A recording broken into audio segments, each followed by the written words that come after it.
Hello, children. Another rope climbing day. It's the middle of April. It's supposed to be getting warm. And it did. It hit 80. Then it hit 30. So I have no idea what's going on. But, had a super match last Saturday. So what are we? Sunday, Monday, Tuesday. This is Wednesday. 4 days out from competition. I'm a little tired and sore. But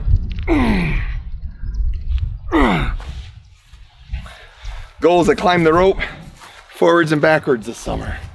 So we're sneaking up on it. So, Devon Lorette. I got two Devon Lorette stories. Or one Devon Lorette story that spans a multitude of years. So,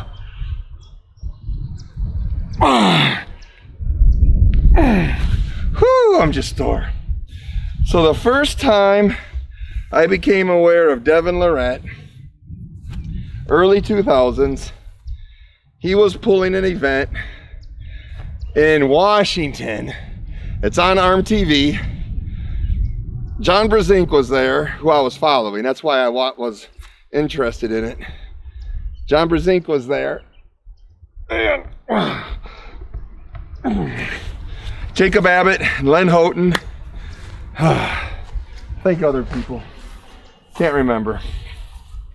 Anyways, Devon was this tall, gangly guy. You know those balloon men that stand out in front of the car lots that like do this? That's what Devon reminded me of. Except not from America, because he had this thick Canadian accent. And I've known Devon probably 8-9 years. No, of him about 8-9 years. And now when I talk to him, I don't hear it.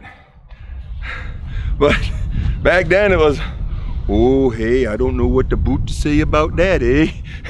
It was so Canadian. And his whole face, he was just so happy. He's such a happy guy. I can't remember what he weighed. He didn't look like 240. I mean, he looked thin and just young. And I think, what did I say? Marcio was there. So they pulled this event, and John was looking young. Woo! Man.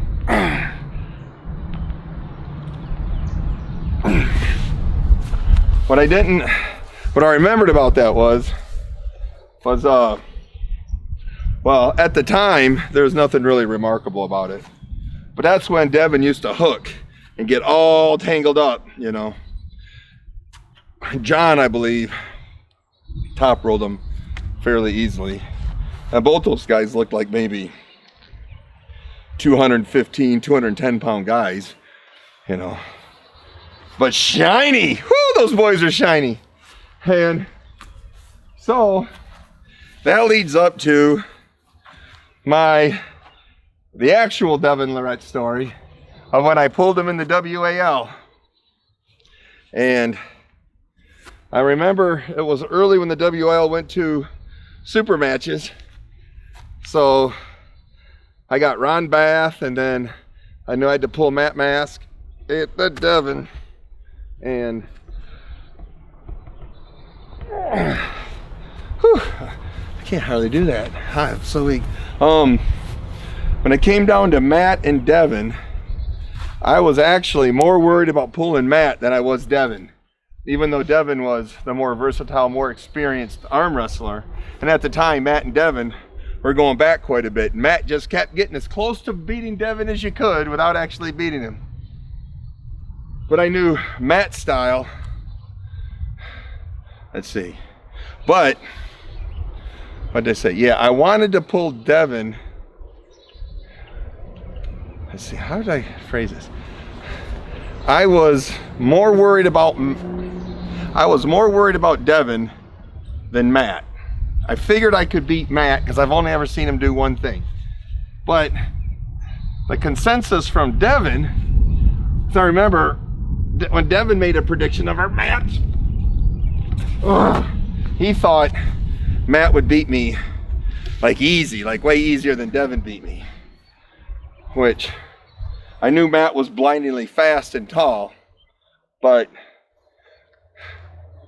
I knew, which is usually lethal to me, but always just one thing. What I was worried about Devon was him switching things up. And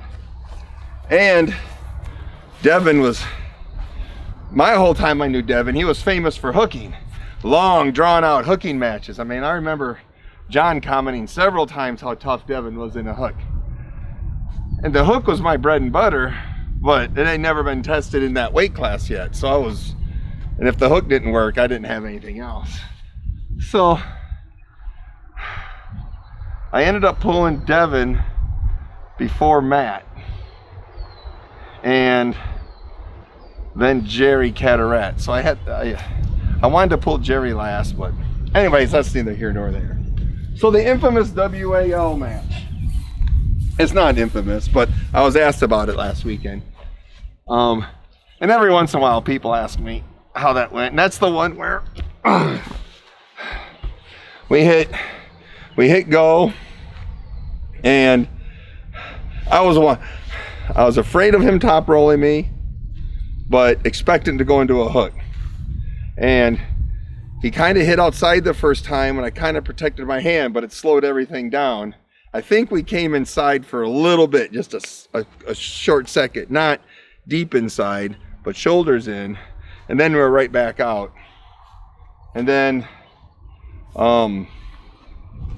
see, I can't remember the rest of how that match went.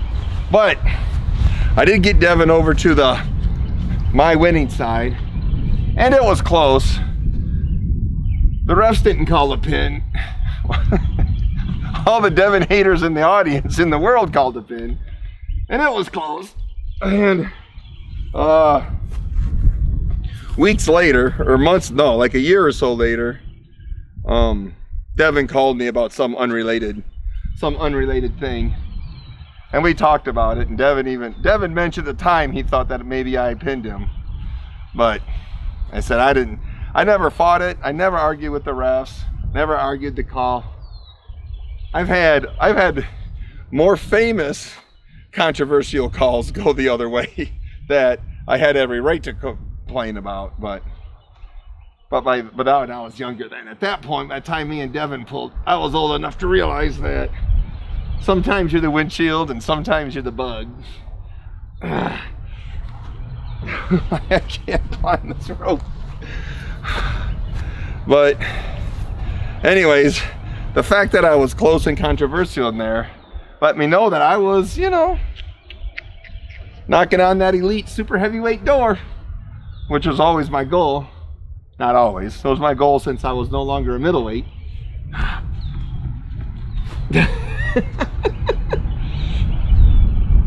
No, I can't. So anyways, in a rather long route. So this Saturday, 4 days ago, I was in Toronto at Fortis Gym. Whew, you boys and girls, anybody who wants to get strong in the Toronto area, go to Fortis Gym. I don't have the business card on me. I think it's on Caldwell Street. Sean Kelly runs it. Google it. It's well worth your time. Awesome gym for getting strong. It's not a gym full of purple equipment and coffee machines and people just chatting and taking up space. But Devon is preparing for his match with Levan in 2 months at King of the Table. And this will decide who's #1 in the world at this particular moment in history. So I did my super matches, we did a seminar, and we're all practice pulling. And me and Devon talked about pulling each other. We both wanted to, but the rules were no cameras, no filming, because not so much for Devon's sake, but for mine. I mean, Devon's a potential opponent for me. He's a potential match for me. And if I get to where some promoter thinks it's legit to pair us up in a match, I could make like a lot of money with that. Way more than first prize in that first video I was talking about, where John and Devon pulled, because first prize was $1,200. John went to Washington State from Utah, and Devon went to Washington State from Ottawa.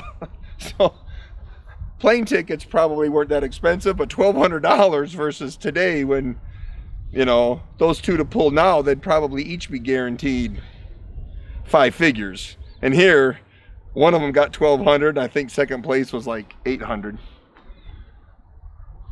But so the rules for me and Devon pulling, and they told the crowd, they told the audience, no filming, no posting. Somebody took a picture, but as far as I know, I haven't seen video. So yes, me and Devon pulled. Yes, Devon had been pulling for about 2 hours before I pulled him, and I didn't see him pin anybody. I didn't see anybody pin him. I didn't see anybody move him off his, he got there. You know how he's pulling now. He stands up really tall and he's holding right there. Kind of sometimes under, sometimes over. And I've seen people try 100 different things and didn't budge him. And he put me there too. My hand was back, and I tried hard. I hit into him a couple of times. It was immovable to me. I wasn't moving anything. I wasn't doing anything with him.